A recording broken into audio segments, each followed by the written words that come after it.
She was once the most hated woman in Britain, a figure called the third person in a marriage that captivated and eventually broke the world. But Queen Camilla did not survive the 1990s through luck. She survived through a calculated patience that transformed her into a somewhat respectable Queen of UK. The royal family feud is not just about a rift between brothers. It is about the quiet, invisible influence of a woman who has become the ultimate gatekeeper of the crown.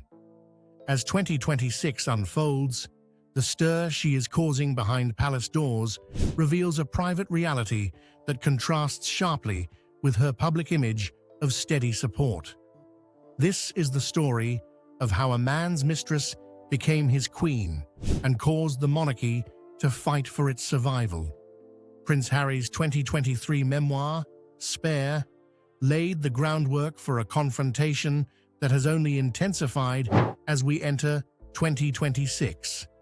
He accused Camilla of sacrificing him on her personal PR altar, a charge that cuts to the core of her transition from outsider to sovereign. This was not a hyperbolic outburst. It was a clinical description of a decades-long strategy. After the death of Princess Diana, Camilla did not rush into the spotlight. Instead, she and King Charles employed seasoned PR operatives like Mark Bolland to execute Operation Parker Bowles, a slow, methodical rehabilitation of her image. The goal was to transform the other woman into a non-threatening, supportive companion through a series of carefully timed leaks and staged appearances. By 2026, this rehabilitation is technically complete, yet the collateral damage is the total fracturing of the king's relationship with his younger son. Camilla is no longer just a wife. She is a political entity within the palace who understands that in the hierarchy of the monarchy, institutional stability often requires the cold-blooded sidelining of personal sentiment for the sake of the crown's survival. The physical evidence of Camilla's independent power base is found at Ray Mill House, her private sanctuary in Wiltshire. While she resides officially at Clarence House and Buckingham Palace, Ray Mill remains her true center of gravity.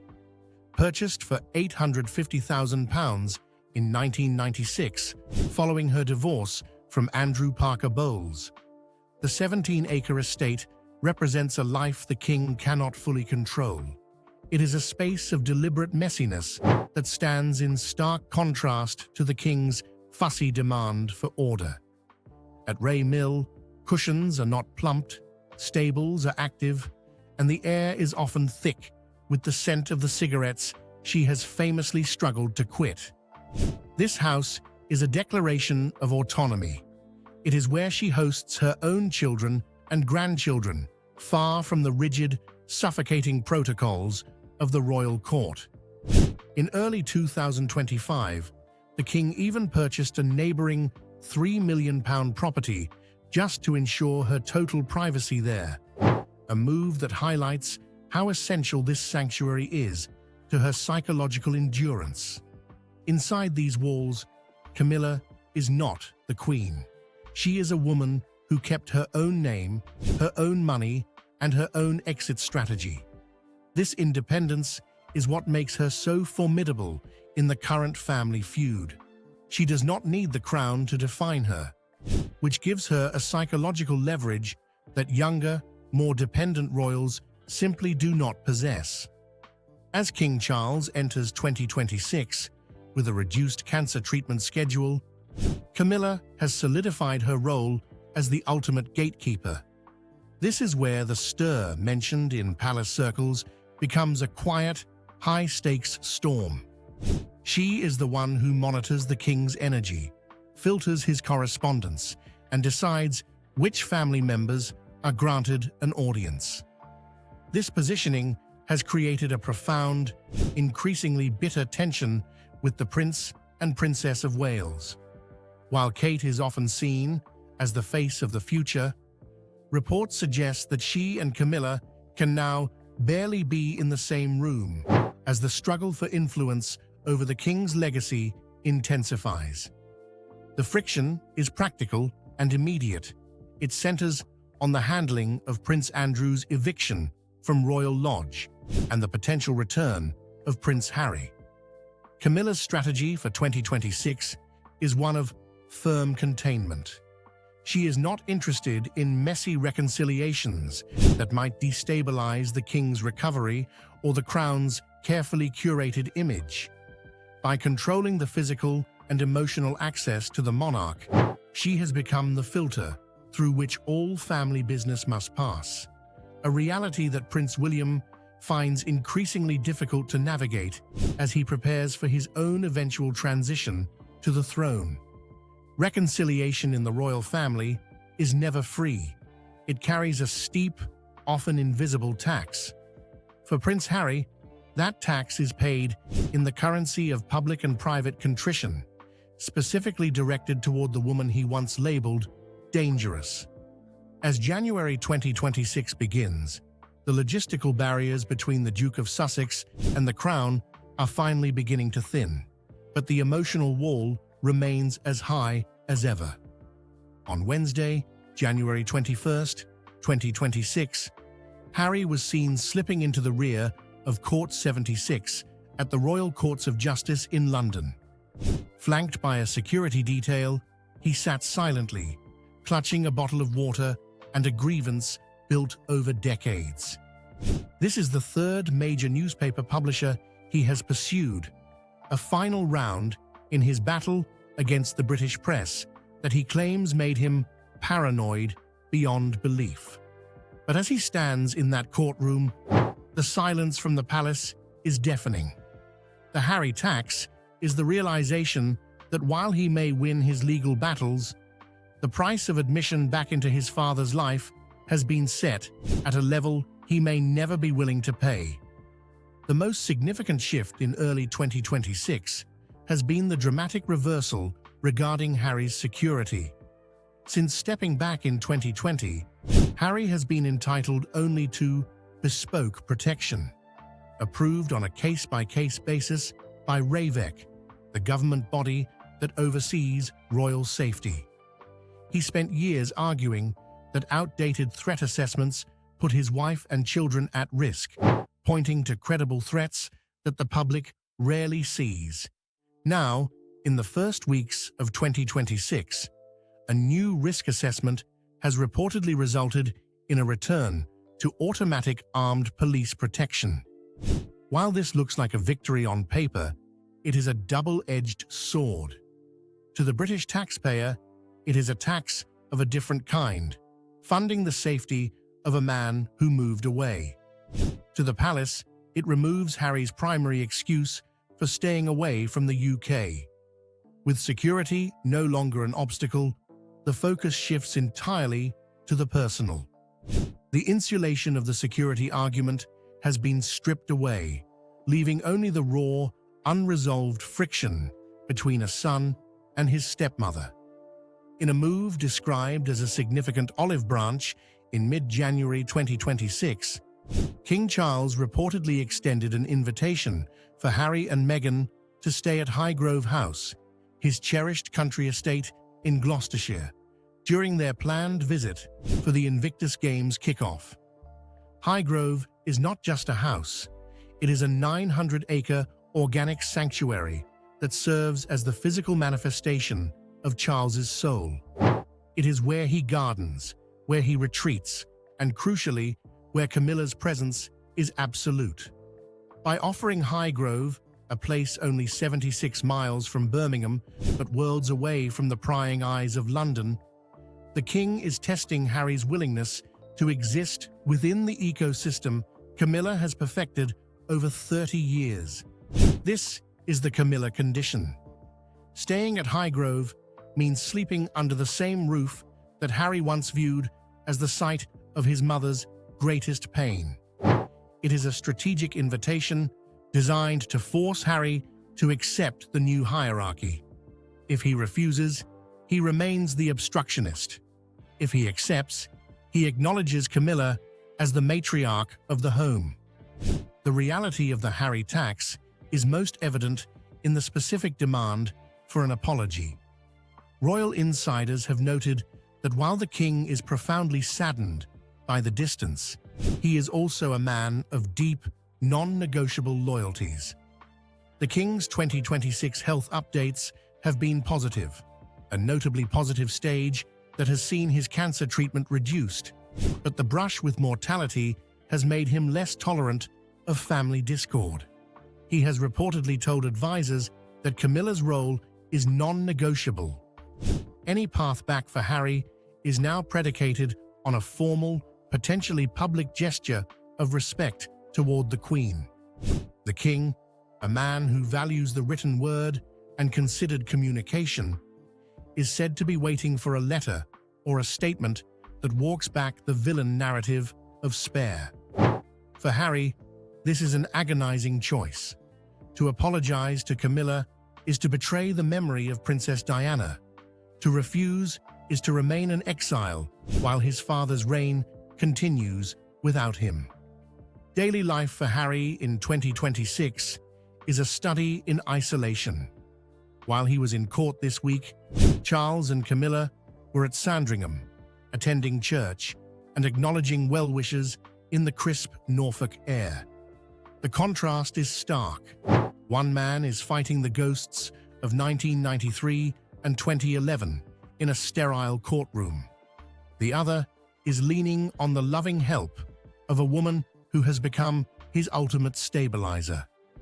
The Harry tax is also a chronological one. Every month that passes without a reconciliation makes the current status quo more permanent.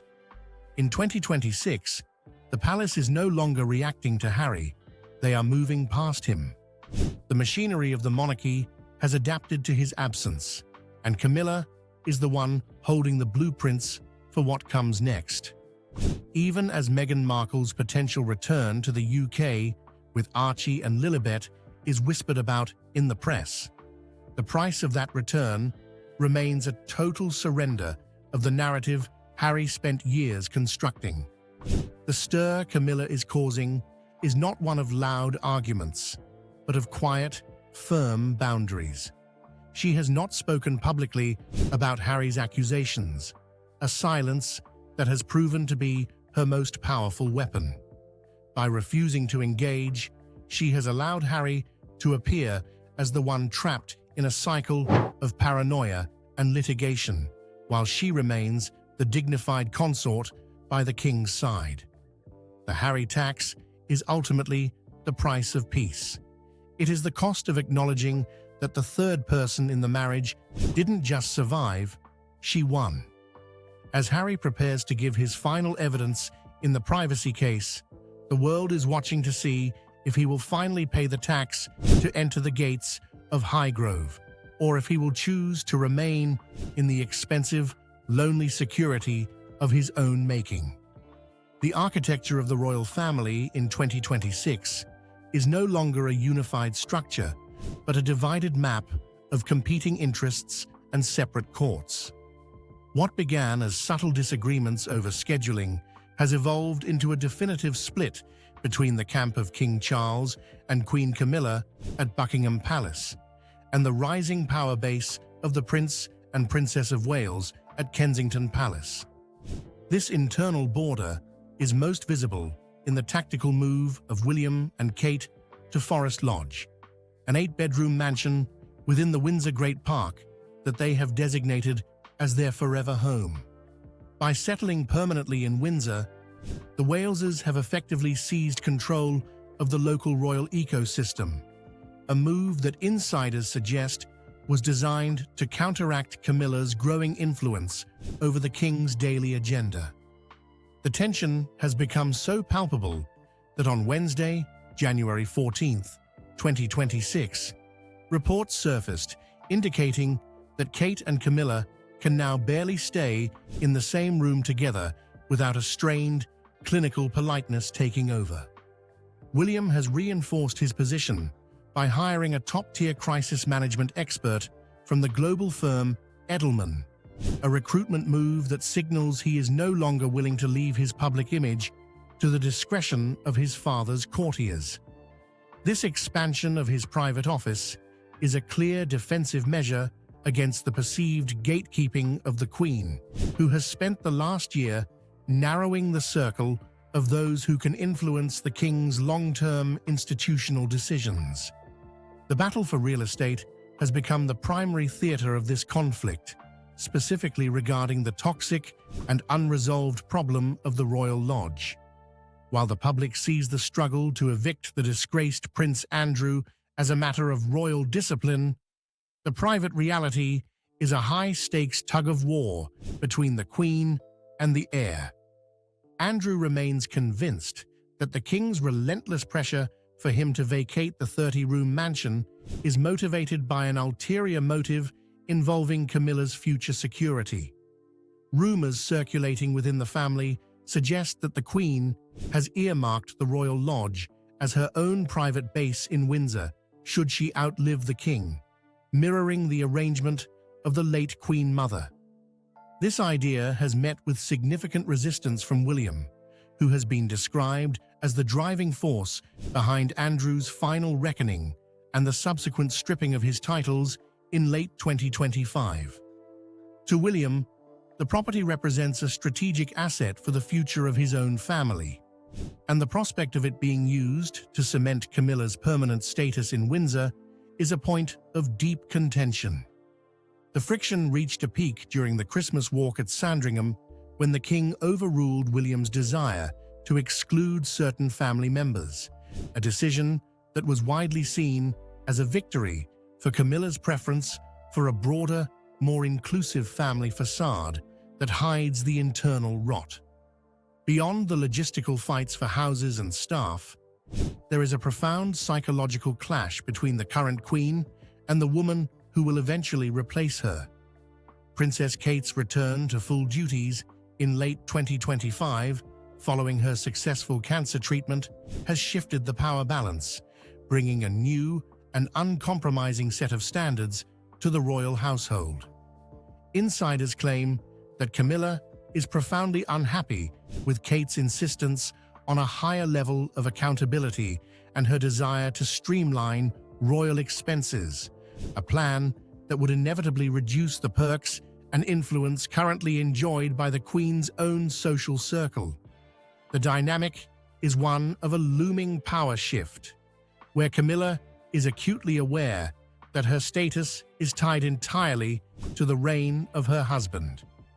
Once William ascends the throne, Camilla will find herself at the mercy of a king and queen who have spent years feeling sidelined by her strategic positioning. This creates a desperate quiet energy in 2026 as Camilla works to solidify her legacy and her private assets before the inevitable transition of power occurs.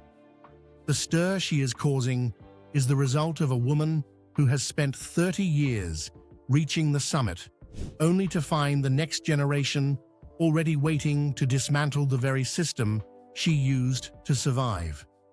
Every meal at Clarence House and every joint engagement is now a performance of unity that struggles to mask the reality that the two most powerful women in the monarchy are engaged in the fiercest clash the institution has seen in decades. Now it was time for the final nail in the coffin. By the time 2026 arrived, the narrative of Queen Camilla had shifted from one of survival to one of total consolidation. The finality of her position is evidenced by the systematic erasure of those who once threatened the stability of her reign. The most visible manifestation of this power shift is the imminent removal of Prince Andrew from Royal Lodge. By the end of this month, the 30-room estate that once served as a monument to royal indulgence will be vacant, marking the end of a decades-long standoff. This was not a decision born of sudden anger, but a clinical administrative removal facilitated by a monarch who no longer feels the need to protect the past. Camilla's influence in this historic decision is rooted in her role as the king's primary moral compass. As a champion for victims of abuse, she has quietly ensured that the king remains focused on the institutional damage caused by his brother's associations. The eviction is the physical proof that the queen consort's standards now dictate the boundaries of the royal family. There is no longer room for ambiguity or shielded privilege.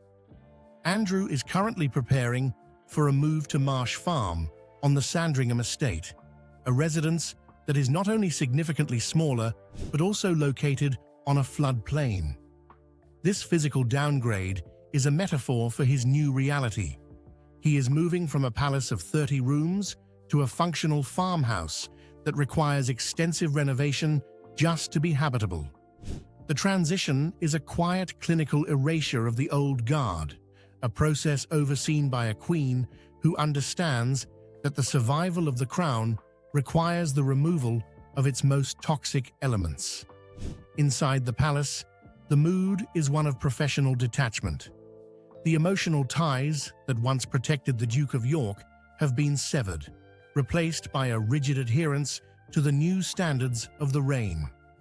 Camilla has moved from a figure of controversy to the primary enforcer of royal accountability, ensuring that the legacy of King Charles is not overshadowed by the scandals of his siblings. The King's health update in early 2026 has provided the platform for Camilla's most strategic move yet. With the announcement that Charles's cancer treatment is being scaled back due to a notably positive stage of recovery, the Queen has initiated a firm strategy to rewrite her own royal role. Starting in April 2026, she will begin to step back from the exhausting roster of minor engagements, delegating these duties to the younger generation of royals who are eager to prove their worth. This is not a retreat into obscurity, but a calculated shift toward a more structured and high-impact presence. She is focusing on a limited number of powerful patronages and significant overseas visits, including a highly anticipated state visit to the United States later this year. This transition allows her to prioritize self-care and private time at Ray Mill House while maintaining a firm grip on the King's legacy. This strategy serves two purposes. It preserves her energy for the King's continued stability, and it forces the Prince and Princess of Wales to step into a more prominent and therefore more scrutinized position. By stepping back, Camilla is essentially testing the readiness of the future King and Queen, ensuring that the transition of power, whenever it comes, happens on terms that protect the work she and Charles have accomplished together.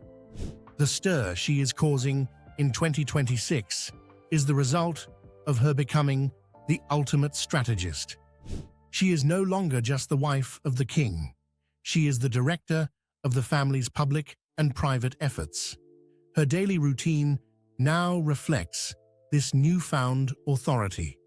She spends her mornings at Clarence House reviewing state papers and her afternoons at Ray Mill House, where she is free to be herself. This dual existence is the secret to her endurance.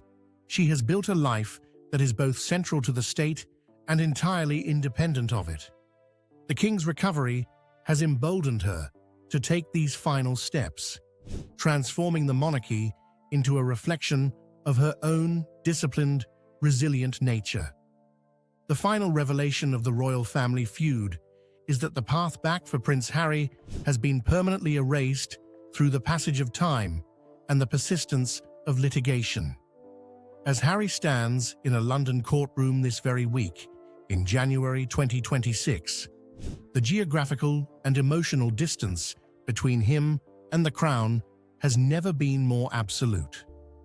On Wednesday, January 21, 2026, the Duke of Sussex arrived at the Royal Courts of Justice to give evidence in his high-stakes privacy case against Associated Newspapers.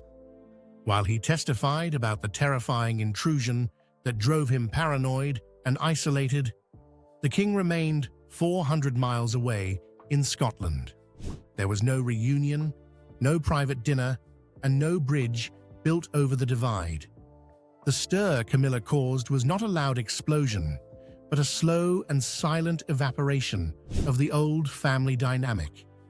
She has outlasted the scandals, outmaneuvered the critics, and now oversees a court that is defined by her own quiet discipline. The legacy of Queen Camilla is not found in the headlines she avoided, but in the silence she created. She has moved from the third person in a marriage to the primary architect of a modern and resilient crown. Her daily life is now a meticulously curated existence, where every walk at Sandringham and every private meal is a testament to a victory that was 30 years in the making. The institution did not adapt to her. She reshaped the institution to ensure that she would be the one left standing when the final chapter of this era is written. Harry's legal battles in 2026 are a search for a past that no longer exists, while Camilla is firmly focused on a future she has helped define. The revelation is that the mistress who was once the greatest threat to the monarchy has become its most essential protector. She has used the chaos of the family feud to clear the field of rivals and establish a new order of loyalty and discretion. As the sun sets on this phase of the royal drama, the Queen remains the final guard at the gates, a woman whose patience and strategy have rewritten the rules of royal survival for the 21st century.